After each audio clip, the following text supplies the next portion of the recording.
If only they were big enough to take their health into their own hands. But sometimes danger is where you least expect it.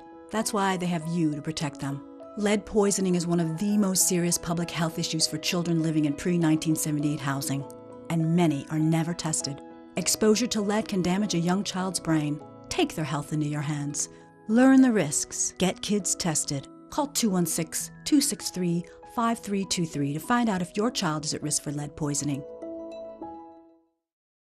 On behalf of the Cleveland Division of Police, the City of Cleveland, the Cleveland Browns, and Starbucks Coffee, I would like to welcome you to the third annual Cleveland Says No More to Domestic Violence Breakfast.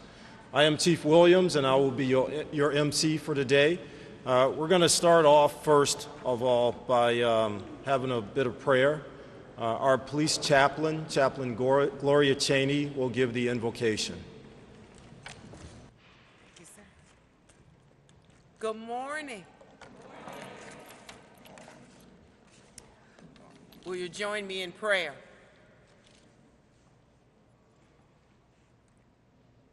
This morning, oh God, we thank you for your continued care, your blessings, and your grace, for we are undeserving. We are in awe, oh God, for what you've given us so much, and you continue to shower us with love, patience, and tolerance. But God, as we gather, we're reminded in your word to take care of the least of those who have been broken, abused, misused.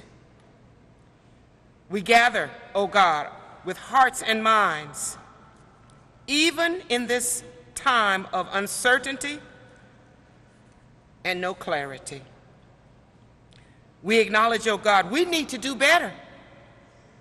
We need to do better for the least of those. We're commanded to take care of them in your holy text. So God, as we come together in this place, please renegotiate our priorities.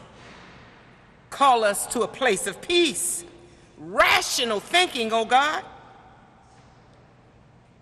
Make us give ourselves in ways that will make a difference to our families, our cities, our states, and especially on this day to our nation.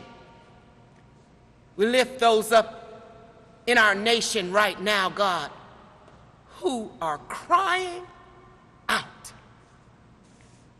Mercy, oh God. Allow us this day to maintain our attention to detail with determination and to remain steadfast. In your name we pray. Amen.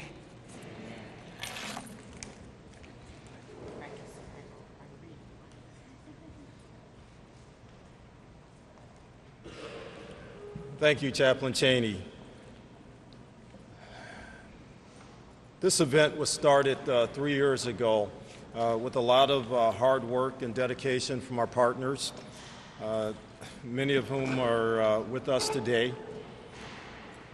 The Cleveland Says No More campaign is about ending domestic violence.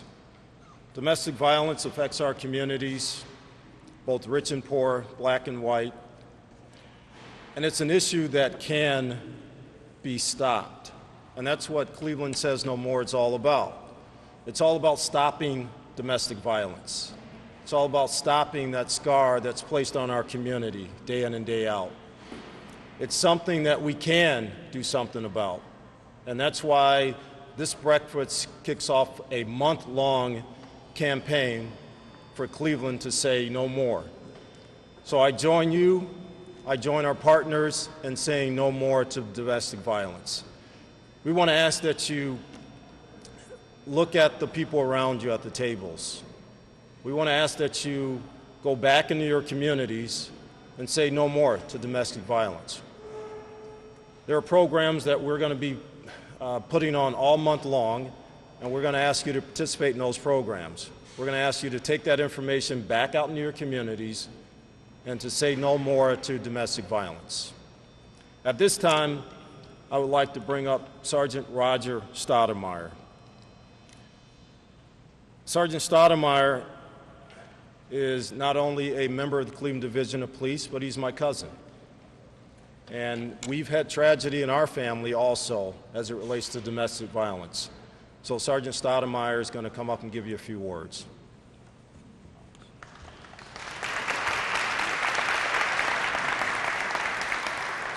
Thank you. 7 years ago, I was a domestic violence detective who had investigated several domestic violence cases. While investigating those cases, I could only sympathize with the victims and their families. But in October of 2010, I was able to show empathy to those victims and their families of domestic violence, because that's when I lost my sister to domestic violence. At the time of my sister's untimely death, she had a 2-year-old daughter whom I have custody of today. After laying my sister to rest, I was at a point in my life where I couldn't rationalize why someone who I saw as so innocent was taken so soon. As I also tried to rationalize why she would leave behind a beautiful daughter who deserved the love that only a mother could give her child. At which time I began to question my faith. For weeks, my niece, who was 2 years old at the time, would crawl into my arms and cry herself to sleep, constantly asking for a mommy. There were plenty of nights that we both would sit there and cry ourselves to sleep, her wanting her mommy and me not understanding what happened and why this would happen to this baby. After weeks of crying ourselves to sleep, I began showing her pictures of her mother when her mother was a baby. As we began going through the photo albums, I began seeing signs of my sister in my niece. As she smiled, she talked, she ran around the house. Even today, my niece, who was 9 years old, shows the very same signs that my sister showed at that same age. As a part of my healing, I would confide in family, friends, during which time I realized that my sister might be physically gone, but she is still spiritually with us because she lives through my niece. During the process of me and my family healing, getting back to some type of normalcy, I would look at my niece and see images of her mother and smile and say to her, God is good. And if anyone would ask my niece today about her mother, she would look at you with those pretty brown eyes, looking through those glasses, and say, my mother's in heaven watching over us. Before I finish, I just want to say there's 3 things that help me, that would help everyone to get through the healing, is you must have faith.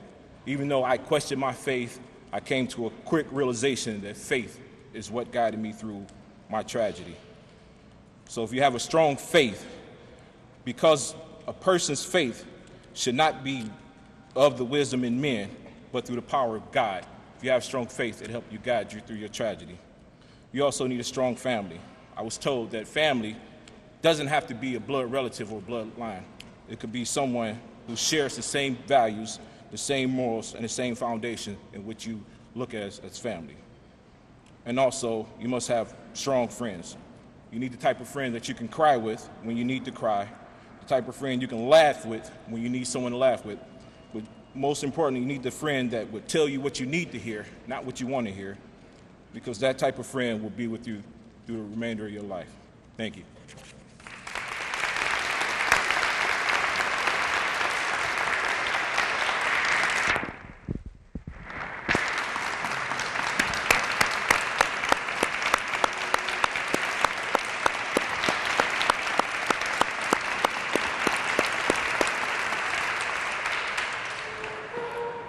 Thank you, Roger. Just a small bit of housekeeping. Before we get to breakfast, Mayor Jackson, of course, on these occasions will definitely issue a proclamation. He did so on this occasion. And I'm just going to read briefly some of it. And I apologize for the sound system here, and that's why I'm trying to lean over to the microphone so you guys can hear me. It reads, Cleveland Says No More Month, October 2017. Whereas on behalf of the citizens of our great city, I am honored to offer this proclamation designating October of 2017 as Cleveland Says No More Month. And whereas violence against women and children is a prevalent social ill that is widespread and devastating to our society as a whole, the problems of sexual and domestic violence are not confined to any group or any groups of people, but crosses all economic, racial, gender, educational, religious, and societal barriers, and are sustained by societal indifferences. Whereas we dedicate ourselves to protecting vulnerable members of our community, and we encourage domestic and sexual violence victims and their families to seek assistance from appropriate victim services and organizations. Therefore, I, Frank G. Jackson, the 56th Mayor of the City of Cleveland, do hereby offer this proclamation designating October as Cleveland Says No More Month in the City of Cleveland. Thank you.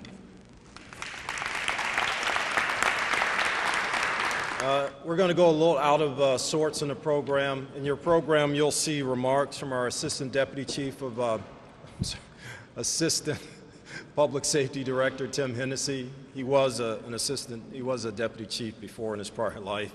But the Director couldn't be here this morning, so on behalf of the men and women of public safety, thanks for coming. We're going to skip a little bit, and we have a presentation to give to our County Councilwoman, Yvonne Conwell, who is also a former classmate, Lincoln West Wolverines, class of, I won't give the year, Councilwoman. This is for all the Councilwoman's support of this event and others that we have here in the City of Cleveland, and also for the wonderful work that she does on County Council on behalf of the residents here in Cleveland. And you have parts of, okay, we won't get into it. But Councilwoman Conwell.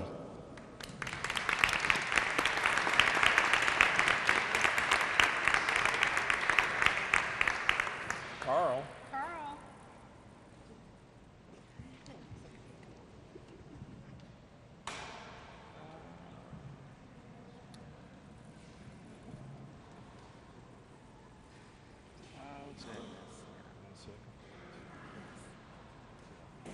Thank you. It's heavy. Good morning, everyone. That's a very heavy award, so anyone else getting one, woo, you lucked up. I am very shocked. I was just coming here to do, get the mission and the word out for domestic violence. It doesn't just impact the female or the kids, but also the men. So things are still twirling in my head. How do we help the aggressor? How do we help that person, whether it's a male or the female? This is a very important topic, and I'm just going to share a little quick story. So we went to Washington not too long ago, the National Congress of Black Women, and so we took our little young mentees. They were around 18 to 20 years old. And so the one young lady, very dynamic, wanting to start her own business and things of that nature, but she kept worrying about wanting to get back home to her boyfriend. So I didn't think nothing of it. I'm like, oh, you'll get back. We're gonna all get back safely. So yesterday when I went to the Cavs scrimmage game, I was talking to her mentor, and she was filling me in on the story, and she was like, well, now he's kind of like this possessive guy. He done just moved out on her. She doesn't have any rent money and things of that nature. So just on that little short story, ladies, we have some work to do. For the women in our church, the young ladies, they are dealing with this on a day-to-day reality. They're not as blessed as us with the men that came up in our generation that knew how to treat a woman. So please, that's all I ask today, is that you reach out to those young women in the church, really start to pay attention to their behaviors, listen to what they're saying. They're telling you a lot, and that's God's way of showing you that we need to reach out and help them. God bless.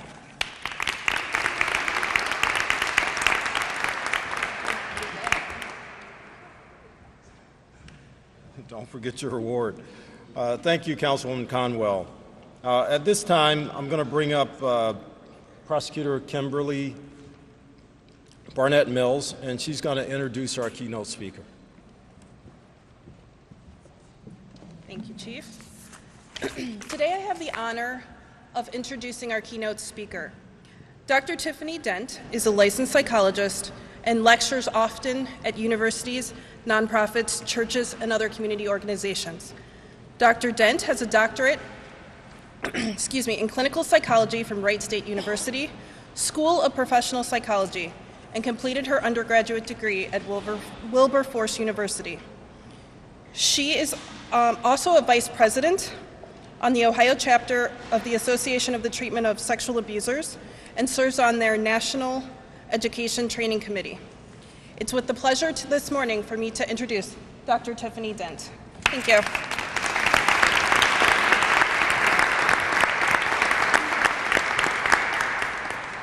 Wow, even with my heels on, I have to bring the mic down. Good morning, everyone. I never thought that I would be in this place, being asked to kick off Domestic Violence Awareness Month. My one brother told me that sometimes we find purpose in our pain. And if that is the case, it would explain my presence in front of you today. On Mother's Day, the 12th of May, 1991, my sister's abusive relationship finally ended. Not because he decided that beating her was really not the way you showed love, or that she was able to somehow break free from a never-ending cycle of abuse, reconciliation, build-up, abuse, but because it ended the way many domestic violence situations end, when the person being abused decides they are going to leave. He murdered her by stabbing her 25 times while their kids slept in the next room. None of us wants to be here today. All of us would love to return the passion for this issue because it is likely that it is fueled by a personal experience, either being the survivor of domestic violence, the family member who does not understand how hard it is to leave or is left behind to pick up the pieces, the person who was called upon to respond to the violence, prosecute the batterer, heal the survivors. Yet we are here, knowing that the term intimate partner violence does not fit something that is truly violence towards the entire community. We must recognize that domestic violence is community violence. In Cuyahoga County alone, there were over 4,300 domestic violence charges last year. Yet underneath those numbers are people such as my sister, who left many times but returned because she did not view herself as having other options or feared that others would not support her desire to leave. There are those of us who, within our marginalized community, are weary of systems and do not always view them as being there to help, which may play a role in African American women being more likely to be murdered by their intimate partners than their white counterparts. So, what must we do? We must make it stop. Speak, teach, open, provide. First, we must speak about it. We do that by doing more of what we are doing here today, bringing domestic violence out of the shadows and viewing it as a community violence issue. When those within our community are subjected to physical, emotional, sexual, financial, verbal abuse by those who are supposed to love us, it does not just impact them. It harms the children who witness violence and grow up believing that that is love, or internalize such issues to the point of depression, aggression, or substance use. It impacts the first responders who feel helpless in being able to do more to make victims who are battling their own wars daily within their own homes feel safe. It hurts all of us who are left behind when violence turns to murder, and we wonder if we could have done more. Second, we must teach what healthy relationships entail. This is where the prevention work begins. We must work to prevent abuse before it starts. We do this by having conversations and modeling healthy relationships for those within the community before they grow into their own. The teaching must start early, as was stated earlier, because we know that 1 in 3 adolescents in the United States is a victim of physical, sexual, emotional, or verbal abuse from a dating partner, a figure that far exceeds the rates of other types of youth violence. Third, be open to acknowledging the disparity in those who are often the victims of domestic violence, and address the reasons they are weary of systems and do not seek to access available services before the abuse starts or before it ends in death. Fourth, provide culturally informed resources for survivors of domestic violence so that they know that they have what they need to not only leave and be safe in doing so, but also continue their lives with access to needed financial, employment, mental health, legal, housing advocacy, and peer support resources. We are all here because we recognize the impact of domestic violence and that it must stop. And my hope is that through our advocacy, education, prevention, and response work, there will come a time when no one will stand in front of you and remember that sister who told you that you were going to be great before anyone else recognized it in you, but died at the hands of someone who called it love. So in my pain and in finding my purpose, I say as always, I love you, my sister, Sonia Lynn Houghton. You knew I would become me, but you did not get the chance to see it.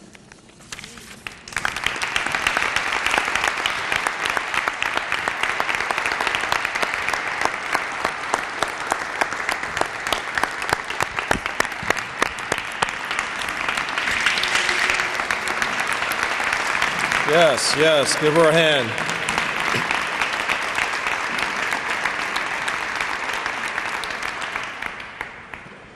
I want to thank Dr. Dent for that presentation. As many of you know, my cousin Roger spoke earlier of a tragedy that happened in our family, and a tragedy that was a lot closer to home. My brother was also the victim of a domestic violence homicide.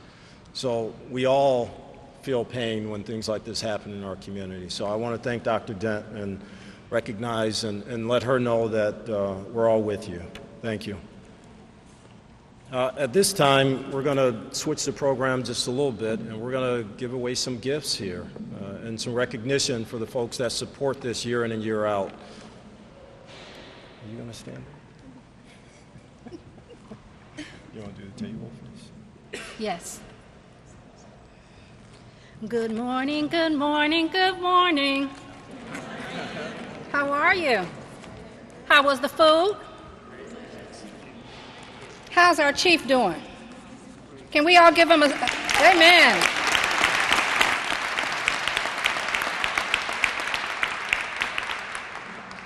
We were all commenting that it's unusual to have a chief so well loved by the community. It's like working with a rock star. We just absolutely, absolutely love our chief of police.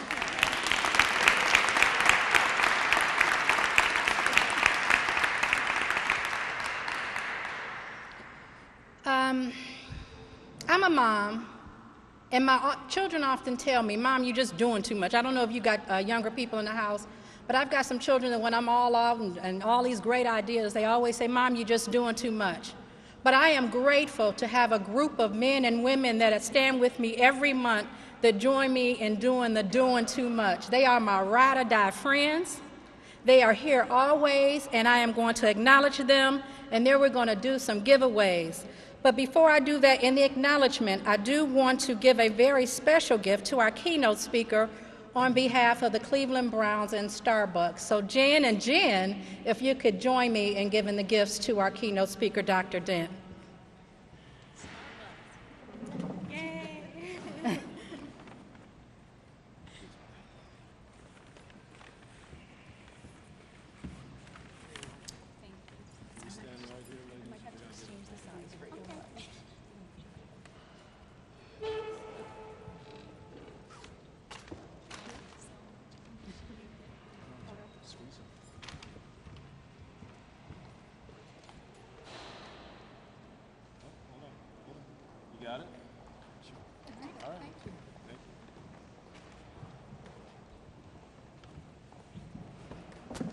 And before they sit down, I'm going to have Jennifer Tkaczyk from the Cleveland Browns come up and give us a few words. And following her, we're going to have Jen Wolf from Starbucks give us a few words also. Good morning, everyone, and thank you for having the Cleveland Browns as part of your morning. We certainly do appreciate it, and we do want to give a special thank you to Chief Calvin Williams and Cassandra for co-chairing this event. This is the third year the Cleveland Browns have been part of this event since the day it kicked off. I think it was at one of the local precincts, and Dee Haslam, our owner, had the opportunity to speak to everyone to echo what we feel about domestic violence. Everyone in this room plays such an integral role, whether you're with the safety forces or you're a first responder or you're the person that sees the victim for the first time when they're lost and hopeless. You've made a difference in so many people's lives, and the Cleveland Browns applaud you and the work that you continue to do on a daily basis when no one is hosting a breakfast or doing something to recognize you. So thank you for everything you continue to do. As you think of the Cleveland Browns, we want you to know that the Browns give back. We are deeply devoted to this community, to the fans that support us on a weekly basis, whether we're in season or off season. What many people don't know is that the work that you do is really supported, and it's something that we echo with throughout the team. Back in the spring, when our rookies joined us for the very first time after being drafted or picked up off the boards, we were able to take a busload of our rookies to the DVCAC. And that experience there, we were there for a couple hours. Not many people know that we were there, but it was haunting and hopeful. We had the opportunity to hear from victims, to hear from leaders within the organization. But what you didn't see was Myles Garrett, Deshaun Kaiser, walking around a board of images from art therapy where kids drew what they thought of their childhood. And what was haunting was you see pictures, they're not drawing teddy bears and clouds and, hopeful things. They were drawing guns, they were drawing blood, red crayon all over. You could see images of people screaming.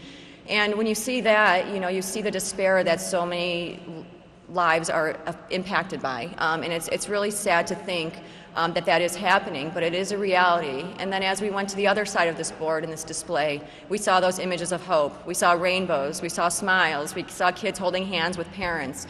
And that's just a testament to the work that everyone does behind the scenes for the services that are provided to help those victims and to make Cleveland a much better place within our neighborhoods. So thank you to each and every one of you. As you kick off this month of awareness and advocacy, we've placed a wristband at each of your settings, and I see some of you wearing those. Those, you'll start noticing players wear those, and what that means is it's our volunteer movement. It's the idea and the genesis that through First and 10, by first making a commitment to do something in your community and then giving 10 hours of volunteer service, you can make the community a better place and you can help each other.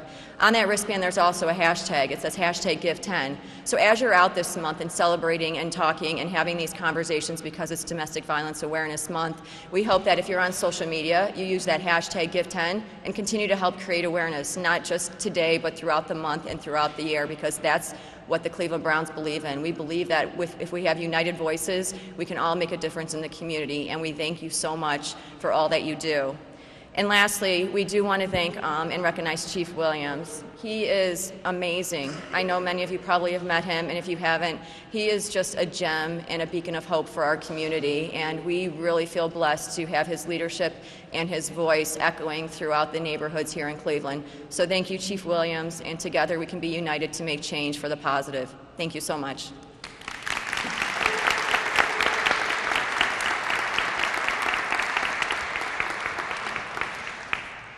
Next up, Jen Wolf from Starbucks. Good morning, everybody. Good morning. We at Starbucks are so glad to be able to begin a partnership with the Cleveland Division of Police and stopping domestic violence. Our mission statement at Starbucks is to inspire and nurture the human spirit, one person, one cup, and one neighborhood at a time. That is why we are here. We are here to be in our neighborhoods and be a voice to stop domestic violence, to use our name at Starbucks to bring visibility and awareness, and to use our strength as partners to help those that might need it. We look forward to continuing our partnership with the Cleveland Division of Police, and we look forward to stopping domestic violence one person at a time, one cup of coffee at a time, and one neighborhood at a time. I look forward to partnering and continuing and seeing what we can do next. Thank you, Chief Williams and Cassandra, for inviting us here and being in our stores and talking to the community in our stores. And thank you, all of you, for what you do each day in your communities, in your neighborhoods, in your businesses. So thank you, everybody, and let's stop domestic violence. Thank you. Before Michelle comes, I want Leslie Quilty. Cassandra mentioned her earlier, and I told her I was going to call her up. She's the interim chief executive officer for the Domestic Violence Child Advocacy Center. Jenner talked about the center earlier and the great work that they do, and they're a great partner with us here in Northeast Ohio. So I wanted Leslie to come up and say just a couple words.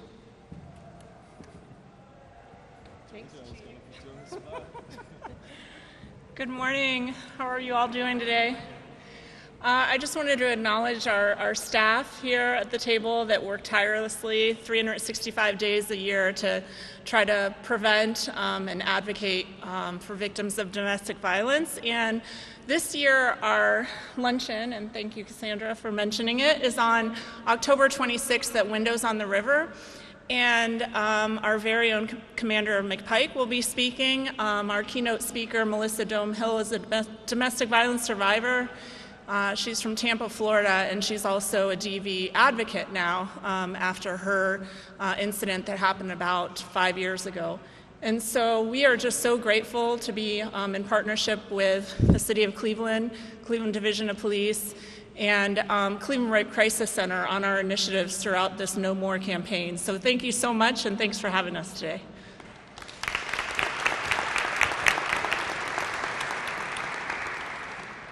Good morning. You all look very beautiful today in all the color and all the purple.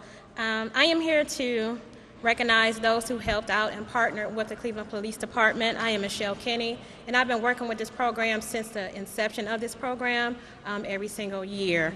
And just a little bit about me, my sister was murdered in 2005 due to domestic violence. She had 3 children. She was murdered in front of her children. So I took the children on under my care, and they are now older. The youngest one is now 15. So thank you all so much for coming out, supporting. I enjoy this every single year, every single month, in honor of my sister and supportive of the Cleveland Police Department. Our first partner and the co-chair of this wonderful, wonderful event is Chief Calvin D. Williams. Get your award.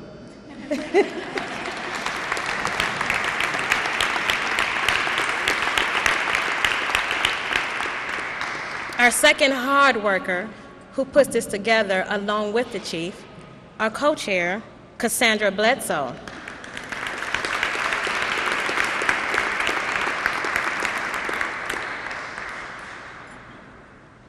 We also have another partner, Miss Kathy L. Davis.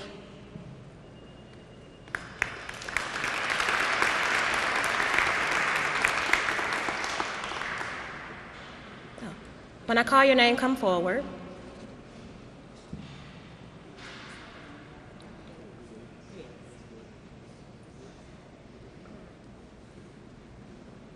Our next partner, Dwayne Deskins.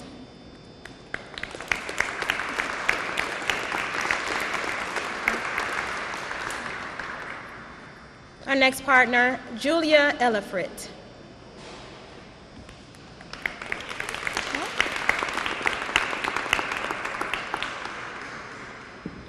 Miss Dawn Hill.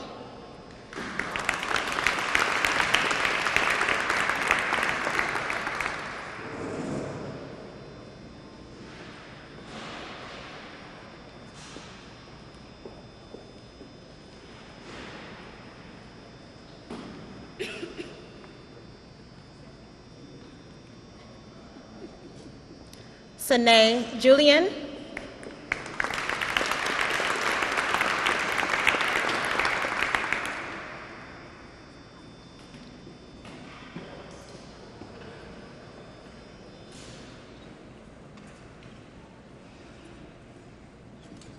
Franco Lacey.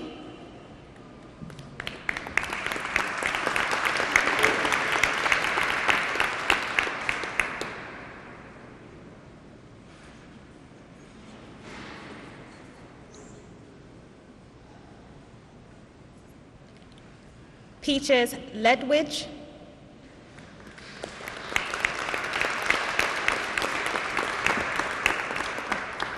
Dada London,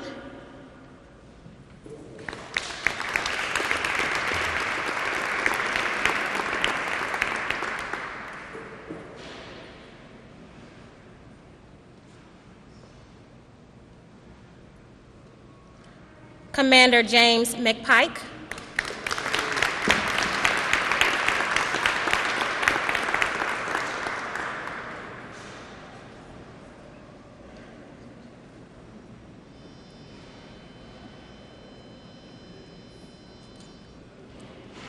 Randaline Porch,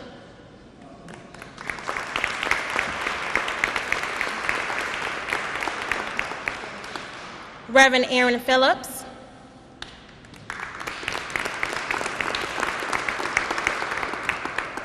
Kelly Snyder,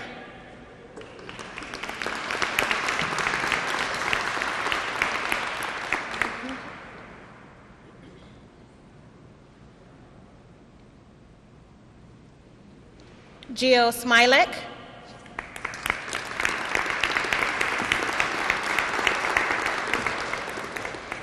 Jenner Takansik,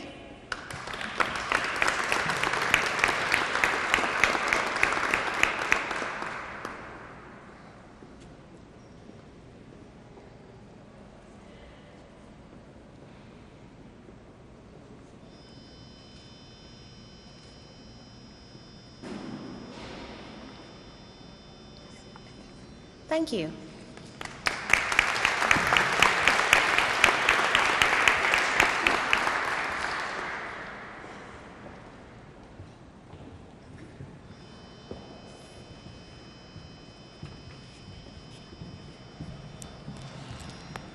All right, you've been extremely quiet this morning. Everybody up? Did not Starbucks do a great job in waking us up with that coffee?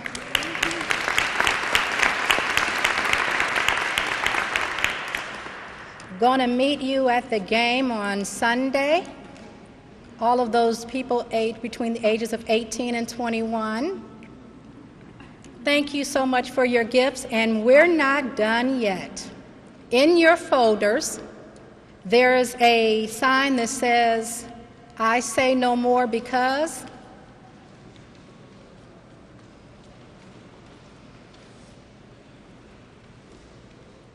And this is where everyone gets to participate for our second year in a row, and it's much warmer this year, ladies and gentlemen. We're going to go to the stairs of City Hall outside and take one large group photo. If you have not seen our photo from last year, it is on the nomore.org website. You scroll to the bottom, Cleveland Says No More, click on. You are scrolling on their website across the world, right next to Hawaii Says No More, Memphis Says No More, Guam Says No More, Honolulu Says No More. So this year we're going to send it, and we're going to make sure that this year's photo goes out again, and we thank you. And also, if you saw the flyer, your photo was on there also. So we just want to continually raise awareness. We thank you so very much for coming, and we'll see you on the stairs of City Hall out front. Thank you. Oh. So. Don't move. Reverend Dr. Gloria Cheney will close us out with a prayer.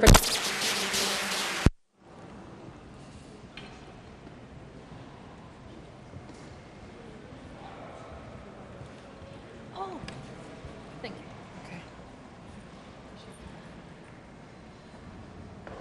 I asked her, could we do an altar call? I just felt like I just wanted to make sure. Why don't you just grab somebody near you?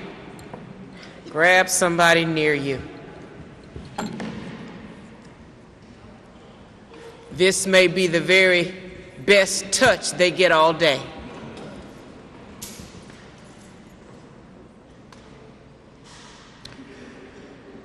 Oh God,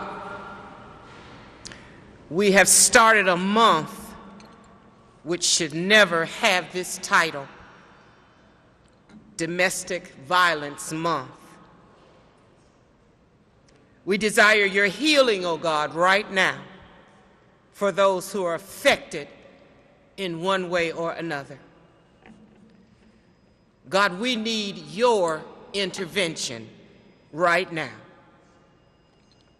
We seek your model of love, O God, loving you, loving our neighbor, and ourselves. We seek your presence in situation and circumstance, O God, before it escalates. We seek your continued resources, O God, for those knowing and suspecting they need help. So God, your protection, your mercy, your continued covering. God, we bless those in this house as they leave from this place. But please, God, not from your sight. This is our prayer. In your name we pray. Amen.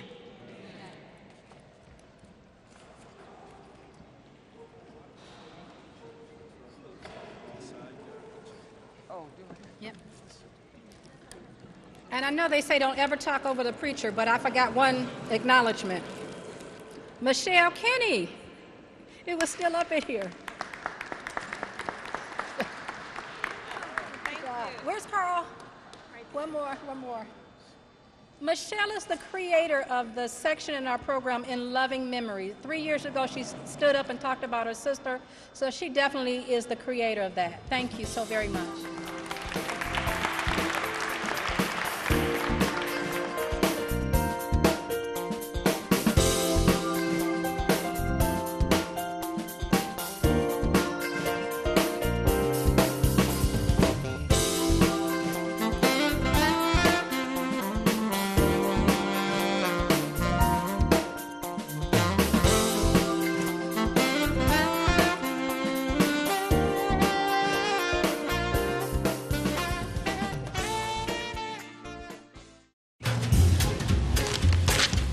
Really?